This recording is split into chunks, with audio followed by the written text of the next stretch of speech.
अकेला वो है जो कृष्ण से मिला नहीं, और जो कृष्ण से मिले हैं उन्हें किसी और की जरूरत नहीं। स्वागत है आपका हमारे इस चैनल भक्ति की शक्ति में, जो आपके जीवन में हो रहे उथल पुथल और अकेलेपन को दूर कर श्री कृष्ण के उपदेश द्वारा आपके मन को शांत और निष्ठुर पथ पर चलने की सीख बताते हैं। देर लगेगी मगर सब सही होगा। जो आपको चाहिए एक दिन वही होगा, दिन बुरे हैं, जिंदगी नहीं। इसलिए सब्र रखो, सब कुछ सही होगा। समझदार व्यक्ति जब संबंध निभाने बंद कर दे तो समझ लेना उसके आत्मसम्मान को कहीं ना कहीं ठेस पहुंची है।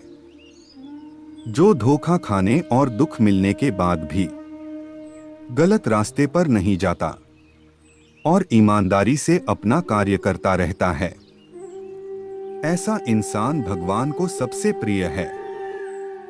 अंत में ऐसे व्यक्ति की जीत निश्चित होती है। जो लोग दूसरे को बर्बाद करने की सोचते हैं वह अपने मकसद में इस हद तक अंधे हो जाते हैं कि वह खुद कब बर्बाद हो जाएं, इसका उनको पता भी नहीं चलता। किसी इंसान के कुछ समय के बुरे व्यवहार की वजह से उसको हमेशा के लिए बुरा ना समझे। कभी कभी हालात बुरे होते हैं, इंसान नहीं।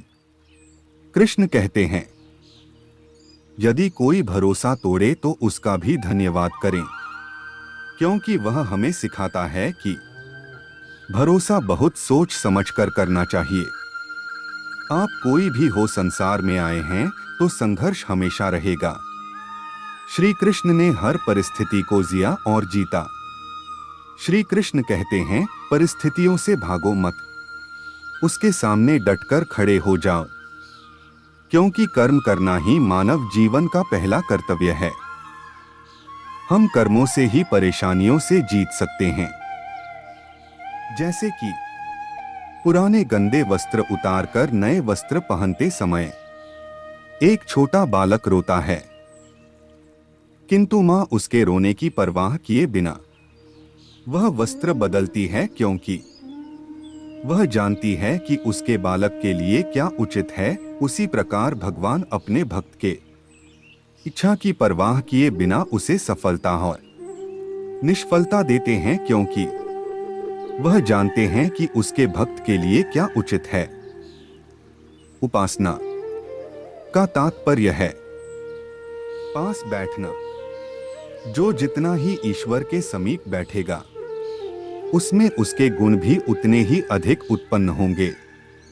भले और बुरे मनुष्यों की संगति का जब भला बुरा प्रभाव पड़ता है तो ईश्वर की समीपता का प्रभाव क्यों ना पड़ेगा। जैसे गुलाब के पौधे के नीचे मिट्टी पर जब फूल टूट टूट कर गिरते रहते हैं तो वह मिट्टी भी सुगंधित हो जाती है। सभा में एक दिन कृष्ण ने एक सुंदर दोहा सुनाया। कहा, श्री कृष्ण ने अर्जुन से, तुलसी वृक्ष न जानिए, गाय ना जानिए ढौर, माता पिता मनुष्य ना जानिए, यह तीनों नंद किशोर।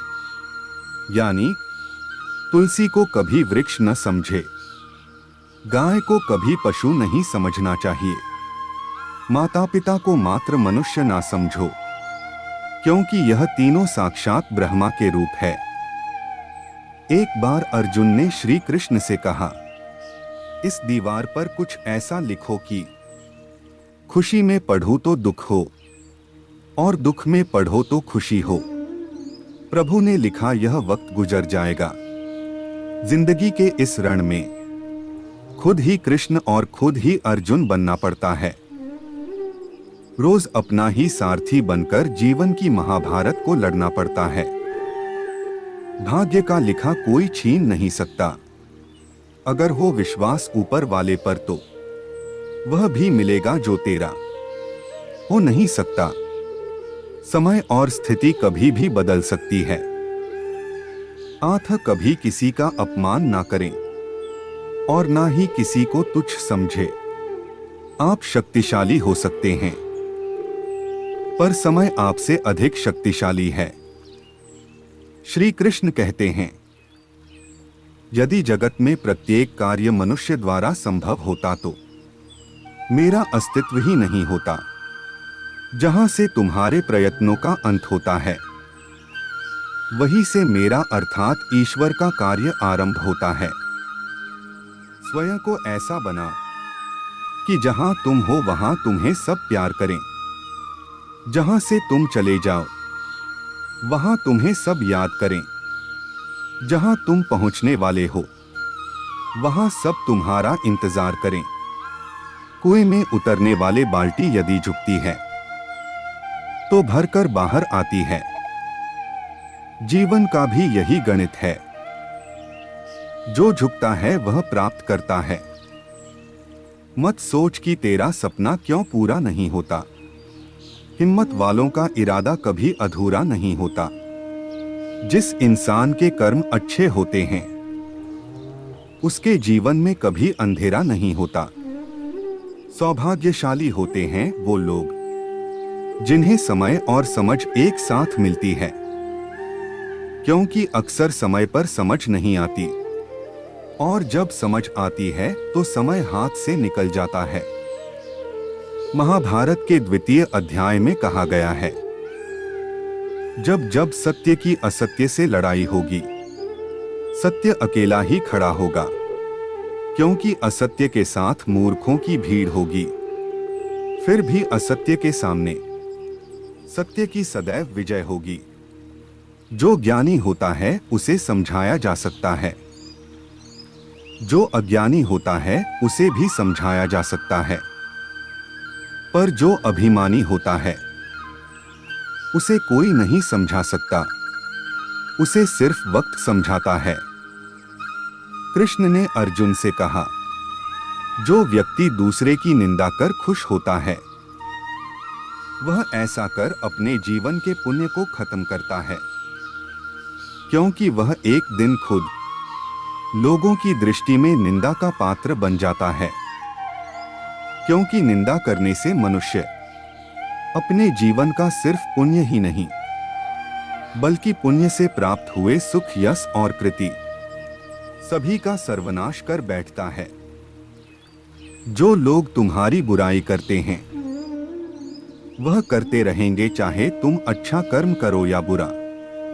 इसलिए शांत रहकर अपना कर्म करते रहो। निंदा से मत घबराओ। निंदा उसी की होती है जो जिंदा है। मरने के बाद तो सिर्फ तारीफ होती है। संसार जरूरत के नियम पर चलता है। सर्दियों में जिस सूरज का इंतजार होता है उसी सूरज का गर्मियों में तिरस्कार भी होता है। अतः आपकी कीमत तब होगी जब आपकी जरूरत होगी। जब बारिश होती है तो सभी जीव बारिश से बचने के लिए छुप जाते हैं, परंतु बाज एक ऐसा पक्षी है जो बारिश से बचने के लिए बादलों के ऊपर उड़ने लगता है। यही अंतर है हारने वाले और जीतने वालों में। जो व्यक्ति अपनी सोच छोटी रखता है उसके लिए समस्या बड़ी हो जाती है, और जो व्यक्ति अपनी सोच बड़ी कर लेता है उसके लिए जीवन की सारी समस्याएं छोटी हो जाती है। मृत्यु के बाद यमराज के दूत तनिक भी दया नहीं करते। इसलिए बुरा कर्म का त्याग कर अच्छे कर्म करो और हरि का नाम जाप करो। आशा करते हैं आपको जरूर पसंद आया होगा। ऐसी ही सुंदर और अनमोल श्री कृष्ण के विचारों को सुनने के लिए हमें जरूर फॉलो और लाइक करें और अपने परिवार और दोस्तों को भी शेयर करके जरूर सुनाएं। जय श्री कृष्णा।